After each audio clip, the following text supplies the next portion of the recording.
Class 11th world history के आज के टॉपिक जिसको हम डिस्कस कर रहे हैं उसका नाम है पारस्परिक धारणाएं यानी कि म्यूचुअल परसेप्शंस। अब ये म्यूचुअल परसेप्शंस क्या हैं, किसके बारे में है, वो हम चर्चा करने वाले हैं। चलिए इस म्यूचुअल परसेप्शंस पारस्परिक धारणाएं वाले टॉपिक को शुरू करते हैं।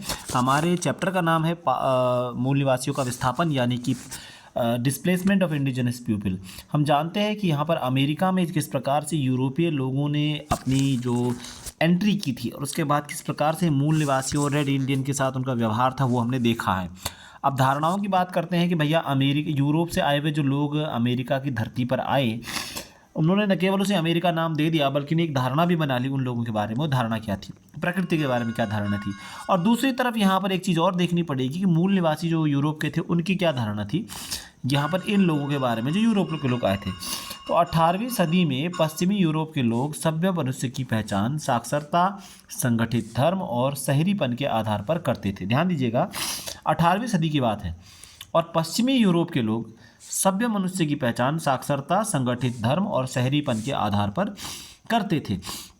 यानी जो यूरोप है, पश्चिमी यूरोप है, वो 18वीं सदी में कैसे देखता है दुनिया के किसी भी आदमी को कि अगर वो सभ्य है तो किस पैमाने पर उसको, किस इंडिकेटर पे उसको नापा जाएगा कि क्या वो साक्षर है, क्या वो संगठित धर्म को मानता है, ऑर्गेनाइज्ड रिलीजन है, कोई उस रिलीजन की कोई बुक है, या ऐसे तो नहीं कि जंगली आदिवासी क्षेत्रों में रहते हैं और कोई विशेष संगठित धर्म ना हो उनका, क्या वो शहरों में रहते हैं, शहरीकरण से परिचित हैं। अगर तीनों तत्व उनके पास है तो वो सभ्य मनुष्य है, ऐसा 18वीं सदी में पश्चिमी यूरोप के लोग मानते थे और इस आधार पर ही वो जज करते थे, मूल्यांकन करते थे। उन्हें अमेरिका के मूल निवासी असभ्य प्रतीत होते थे, लेकिन जब अमेरिका गए यूरोप के लोग तो उन्होंने देखा कि अमेरिका के मूल निवासी तो असभ्य है, नॉन सिविलाइज्ड है, क्योंकि उन्हें लगा न इनके पास संगठित धर्म है, न तो ये ईसाई हैं, न ये साक्षर हैं जो से यूरोप में होते हैं, और न शहर यहाँ पर है, तो उनको लगा सब तो असभ्य है भाई। फ्रांस के दार्शन शास्त्री यानी फिलोसफर, पॉलिटिकल थिंकर जो फ्रांस के हुए हैं उनका नाम है ज्यूं जैक रूसो, ये जो प्रसिद्ध है रूसो, जिन्होंने प्रसिद्ध बुक लिखी है सोशल कॉन्ट्रैक्ट, सामाजिक समझौता। उन्होंने कुछ यूरोपियों के लिए ऐसे लोग तारीफ के काबिल थे। यानी रूसो ने माना कि ये लोग जो हैं तारीफ के काबिल थे। कौन? ये मूल निवासी अमेरिका के, क्योंकि दरअसल वो सभ्यता की विकृतियों से अछूते थे। यानी जो सभ्यता में जो विकृतियां होती हैं, रूसो ने कहा था, उससे अछूते थे मूल निवासी। अब सभ्यता की विकृतियों पे ज़्यादा नहीं जाएंगे। सभ्यता की विकृतियों का मतलब होता है कि लोग लालची हो जाते हैं, लोग नई नई चीज़ें विकसित करते हैं तो मूल चरित्र को भूल जाते हैं। ठीक है, इसके लिए रूसो ने एक प्रचलित पद जो है प्रयोग किया और वो पद था उदात्त उत्तम जंगली द नोबल सैवेज। यानी उदात्त उत्तम जंगली, यानी कि एक ऐसा जंगली जो कि सभ्य है, आदर्श जंगली है, मतलब जंगली है लेकिन ये आदर्श हैं। ये किसने कहा? रूसो ने कहा। खैर, एक दूसरा नज़रिया भी था अंग्रेजी के कवि जो थे विलियम वर्ड्सवर्थ, उनकी कुछ पंक्तियों में मिलता है। यानी अंग्रेजी के प्रसिद्ध कवि विलियम वर्ड्सवर्थ ने क्या कहा, कोई भी, देखिए मेन बात यहाँ पर लिखिए कि वर्ड्सवर्थ और रूसो में से कोई भी किसी भी अमेरिका के मूल निवासी से नहीं मिला था, यानी इनमें से किसी की मुलाकात मूल निवासी से नहीं हुई थी। ऐसा ही करते थे यूरोप के लोग हमेशा, जब भारत नहीं भी आए थे तो भारत के बारे में परसेप्शन बना लेते थे। तो यहाँ पर भी ऐसे ही कुछ हो रहा है कि रूसो ने भी अपना परसेप्शन बना लिया है, अपनी धारणा बना ली है मूल निवासियों के बारे में, और ऐसी ही धारणा जो है यहाँ पर विलियम वर्ड्सवर्थ ने भी बना दी है उनके बारे में। विलियम वर्ड्सवर्थ क्या कह रहे हैं कि यहाँ पर कि वर्ड्स की नज़रिया जो उन्होंने कहा है कि उनकी कुछ पंक्तियों में भी मिलता है कि वैसे ही नज़रिया दिखाते हैं। तो वर्ड्सवर्थ और रूसो कभी भी नहीं मिले। वर्ड्सवर्थ ने उनका वर्णन करते हुए कहा कि वे जंगलों में रहते आए हैं जहाँ कल्पना शक्ति के पास उन्हें भाव संपन्न करने, उन्हें ऊंचा उठाने या परिष्कृत करने के अवसर बहुत कम हैं। यानी ये कहना है विलियम वर्ड्सवर्थ का कि वो प्रकृति के बीच रहते हैं, जंगलों में रहते हैं। कौन? मूल निवासी। और कल्पना शक्ति जो है उनके पास उन्हें ऊंचा नहीं उठा सकती, परिष्कृत यानी प्यूरिफाई नहीं कर सकती, ऐसे अवसर उनके पास कम है। क्यों? क्योंकि वो प्रकृति के बीच रहते हैं, वो शहरों में नहीं रहते सकते, वो संगठित धर्म को नहीं मानते, वो साक्षर नहीं है। तो जिसका मतलब यह है कि प्रकृति के बीच रहने वाले लोगों की जो कल्पना शक्ति होती है, प्रकृति के निकट रहने वाले कल्पना शक्ति होती है और भावना जो है अत्यंत सीमित होती है। और ये कौन कह रहा है? विलियम वर्ड्सवर्थ कह रहे हैं। तो हमने पहले बोल दिया था कि हमारे टॉपिक का नाम क्या होने वाला है, पारस्परिक धारणाएं होने वाला है, म्यूचुअल परसेप्शंस। यहाँ पर आप परसेप्शंस देख रहे हैं कि यूरोप के दो महान विद्वान जिनमें रूसो का नाम है और विलियम वर्ड्सवर्थ जो अंग्रेजी के कवि, उनका क्या परसेप्शन जो है अमेरिका के मूल निवासियों के बारे में है। तो रूसो तो कह रहे हैं जी उत्तम जंगली हैं और ये जंगली जो है बहुत सभ्यता की विकृतियों से बचे हुए हैं। सभ्यता होने में भी विकृतियां आती हैं, जैसे आज हम कहते हैं आधुनिक सभ्यता है, विकसित हो गए हम, लेकिन शहरों में तेज चलाती हुई गाड़ियां जो चल रही हैं, शहरों में जिस प्रकार से मारकाट मची है, तो ऐसी सभ्यता भी तो नहीं चाहिए। तो कम से कम वो जंगली है पर उत्तम जंगली है, उन्होंने रूसो ने कहा था। विलियम वर्ड्सवर्थ ने कहा साहब उनकी कल्पना शक्ति तो सीमित होगी, वो अपना ऊंचा नहीं उठ सकते, विकास नहीं कर सकते, क्योंकि भावनाएं उनकी अत्यंत सीमित होती हैं, क्योंकि वो प्रकृति के बीच रहते हैं। ये एक आरोप उन पर लग रहा है। चलिए थोड़ा आगे बढ़ते हैं। अब यहाँ पर जो परसेप्शंस की और परसेप्शन पे चर्चा करेंगे, तो वो परसेप्शन इस तरह का है कि मूल बासिंदे जो थे, यानी जो मूल निवासी थे, वो यूरोपीय लोगों के साथ जिन चीज़ों का आदान प्रदान करते थे वे उनके लिए दोस्ती में दिए गए उपहार थे। यानी यूरोप के जो मूल निवासी थे, रेड इंडियन थे, जो भी मूल जनजातियाँ थी, वो जिन भी चीज़ों का आदान प्रदान इन यूरोपीय लोगों के साथ अमेरिका की धरती पर करते थे, वे उनके लिए दोस्ती में दिए गए उपहार थे। यानी जो कुछ भी मूल निवासी मेरे यूरोप के आने वाले व्यापारियों को दे रहे हैं, वो दे रहे हैं अपनी तरफ से, गिफ्ट दे रहे हैं, उपहार दे रहे हैं। वो व्यापार नहीं कर रहे हैं, मूल निवासी दोस्ती में उपहार दे रहे हैं, प्यार प्रेम में, ठीक है। और दूसरी ओर अमीरी का सपना देखने वाले यूरोपीय लोगों के लिए मछली और रोएदार खाल माल थे। लेकिन जो अमीर होने का सपना लेकर के आए हुए हैं यूरोप से लोग, और वो कहाँ आए हुए हैं, अमेरिका आए हुए हैं, मूल निवासियों के बीच हैं, तो जो कुछ भी वो दे रहे हैं उनको, तो वो पहली बात ध्यान दीजिएगा, वो मुनाफा कमाने आए हुए हैं, प्रॉफिट के लिए आए हैं। और जब उनको मछली मिलती थी, किनको, यूरोप के लोगों को, रोएदार खाल का मतलब होता है फर, ये जो उन्हें मिलता था, तो ये माल था, माल का मतलब गुड्स है, पीस ऑफ गुड, ये प्रोडक्ट था उनके लिए। उनके मन में ये नहीं था कि हम उपहार दे रहे हैं, मतलब मूल निवासी तो दोस्ती कर रहा है यूरोप वालों के साथ, यूरोप वाले चालाकी दिखा रहे हैं और वो तो बिजनेस कर रहे हैं साहब। अब सोचिए, तो मुनाफा कमाने के लिए यूरोप में इन्हें बेचना था इस सामान को, ये यूरोपीय लोगों को। और इन बेची जाने वाली चीज़ों के दाम पूर्ति के आधार पर साल दर साल बदलते रहते थे। यानी जो भी चीज़ें ये बेची जाती थी, साल दर साल इनकी कीमत बदलती रहती थी। मूल निवासी कभी भी उन वस्तुओं के दाम क्यों बदल रहे हैं समझ नहीं पा रहे थे, मार्केट को नहीं समझ रहे थे। दरअसल मूल निवासियों को तो सुदूर यूरोप में स्थित बाजार का जरा भी बोध नहीं था, ज्ञान नहीं था। यानी वो मूल निवासी जो अमेरिका के हैं, वो कभी नहीं जानते थे कि बहुत दूर यूरोप में, अटलांटिक के पार में कोई बाजार है, कोई अर्थव्यवस्था है जहाँ पर दाम बढ़ते हैं घटते हैं, ये ज्ञान उन्हें था ही नहीं। बेचारे तो दोस्ती कर रहे थे। उनके लिए तो यह सब पहेली की तरह था कि यूरोपीय व्यापारी उनकी चीज़ों के बदले में कभी तो बहुत सारा सामान देते थे और कभी बहुत कम। यानी एक पहेली की तरह था मूल निवासियों के लिए कि यूरोप वाली कभी कभी बहुत ज़्यादा सामान दे देते हैं उनके सामान के बदले में, और कभी कभी बहुत कम सामान देते हैं। तो उन्हें समझ में नहीं आता था कि ऐसा क्यों होता है, क्योंकि वो बाजार वाली अर्थव्यवस्था तो थी नहीं अमेरिका में उस समय।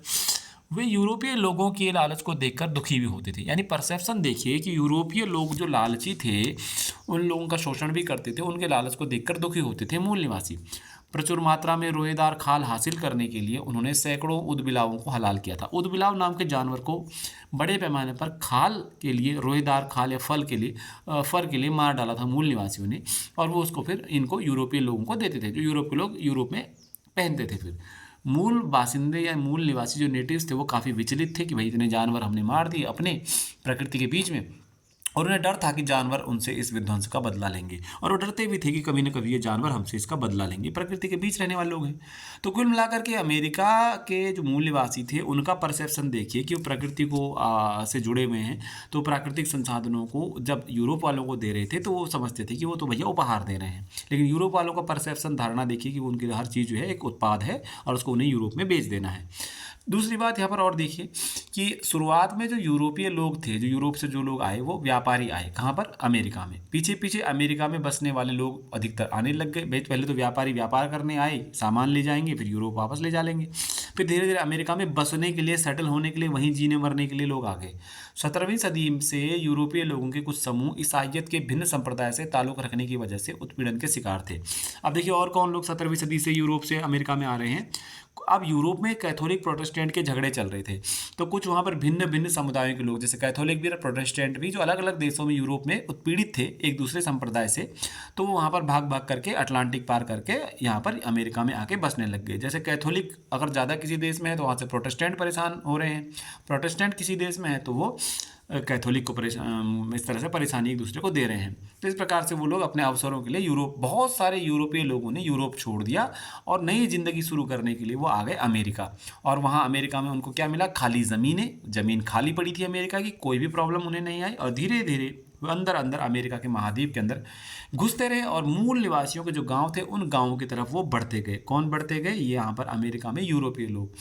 जंगलों की सफाई के लिए अपने लोहे के औजारों का उन्होंने इस्तेमाल किया। अब यहाँ पर जो यूरोप से लोग आए हुए हैं, ये यूरोपीय लोग, जो गोरे लोग आ रखे हैं, ये इन्होंने जंगलों को साफ़ किया और यूरोप से बड़े पैमाने पर ये लोहे के औजार लाए थे और जंगल अमेरिका के इन्होंने साफ़ किए और वहाँ पर खेती करने के लिए बड़े पैमाने पर इन्होंने कार्य करना शुरू कर दिया था कि हम खेती करें, अनाज उगाएं।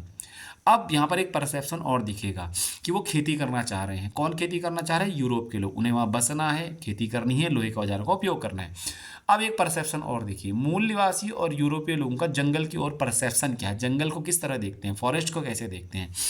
तो मूल निवासी और यूरोपीय लोग जब भी जंगल को देखते तो उनकी निगाह में अलग अलग चीज़ें आती थी। यानी एक मूल निवासी अमेरिका का रेड इंडियन जब किसी भी जंगल को देखता तो उसका परसेप्शन, उसका नज़रिया अलग होता, और जब यूरोपीय लोग जंगल को देखते, अमेरिका के जंगल को, उनका नज़रिया अलग होता।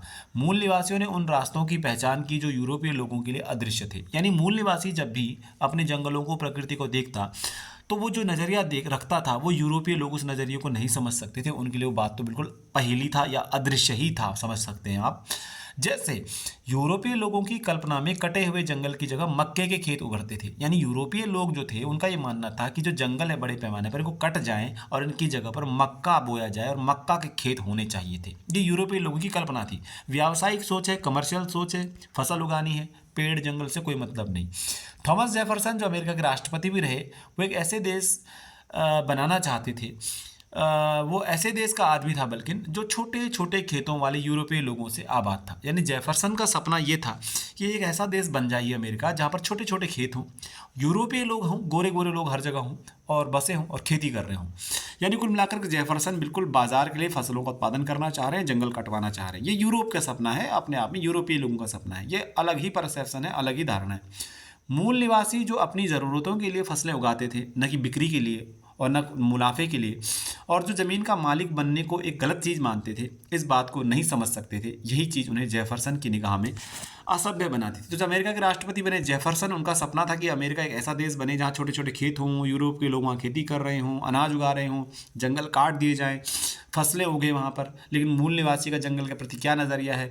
भाई वो तो ये चाहता था कि मैं ज़रूरत जितनी मेरी है उतनी फसलें उगाऊँ, न कि बाज़ार में बेचने के लिए उगाऊँ। मुनाफा उनको नहीं चाहिए मूल निवासी को, न वो ज़मीन का मालिक बनना अच्छा समझते थे। और ये सब चीज़ें, जिस चीज़ को अच्छा समझते हैं मूल निवासी, जेफरसन का कहना है कि भाई ये मूल निवासी जो है असभ्य है, क्योंकि न तो ये फसलें उगाना चाहते हैं, न बेचना चाहते हैं, न मुनाफा कमाना चाह रहे हैं, और न इन्हें ज़मीन का मालिक बनने का शौक है। यानी ज़मीन का उत्पादक तरीके से उपयोग नहीं करेंगे, उन्हें असभ्य कह दिया गया है। तो कुल मिलाकर के ये एक छोटा सा टॉपिक है, छोटा या बड़ा जो भी आपको समझ में आएगा, बड़ा वीडियो ना हो जाए इसलिए बहुत जल्दी मैं बोल रहा हूँ। तो पारस्परिक धारणाओं से आप क्या समझते हैं और अमेरिका के मूल निवासियों के मामले में पारस्परिक धारणाएं क्या हैं? तो अमेरिका के मूल निवासियों के संदर्भ में पारस्परिक धारणाओं में दो प्रमुख विद्वानों का नाम आ रहा है, रूसो का और विलियम वर्ड्सवर्थ का, जो मुख्य रूप से यूरोप के मूल निवासियों के प्रति अपनी सोच जाहिर करते हैं। यूरोप के लोगों का जंगलों के प्रति क्या दृष्टिकोण था और यहाँ पर मूल निवासियों का जंगलों के प्रति क्या दृष्टिकोण था, ये भी यहाँ पर दर्शाया गया है। उम्मीद है वीडियो आपको सही लगा होगा। मेरा इस वीडियो को देखने के लिए आपका धन्यवाद। Thank you very much.